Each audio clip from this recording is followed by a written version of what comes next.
My last semester at a certain college, I was assaulted by a football player for walking where he was trying to drive.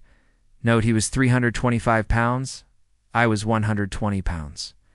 While unconscious on the ground, I lived a different life. I met a wonderful young lady. She made my heart skip and my face red. I pursued her for months and dispatched a few jerk boyfriends before I finally won her over. After 2 years, we got married, and almost immediately, she bore me a daughter. I had a great job, and my wife didn't have to work outside of the house. When my daughter was 2, my wife, bore me a son. My son was the joy of my life. I would walk into his room every morning before I left for work and doted on him and my daughter.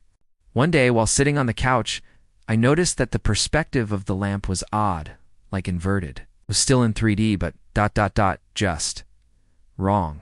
It was a square lamp base, red with gold trim on 4 legs and a white square shade. I was transfixed. I couldn't look away from it. Stayed up all night staring at it. The next morning, I didn't go to work. Something was just not right about that lamp. I stopped eating. I left the couch only to use the bathroom at first. Soon I stopped that too, as I wasn't eating or drinking. I stared at the fucking lamp for 3 days before my wife got really worried. She had someone come and try to talk to me. By this time, my cognizance was breaking up and my wife was freaking out. She took the kids to her mother's house just before I had my epiphany. The lamp is not real. The house is not real. My wife, my kids, none of that is real. The last 10 years of my life are not fucking real. The lamp started to grow wider and deeper. It was still inverted dimensions. It took up my entire perspective, and all I could see was red. I heard voices, screams, all kinds of weird noises, and I became aware of pain. A fucking shit ton of pain. The first words I said were, "I'm missing teeth," and opened my eyes. I was laying on my back on the sidewalk surrounded by people that I didn't know. Lots were freaking out. I was completely confused. At some point, a cop scooped me up, dragged, walked me across the sidewalk and grass, and threw me face down in the back of a cop car.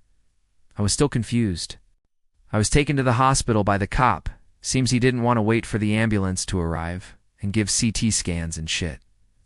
I went through about 3 years of horrid depression.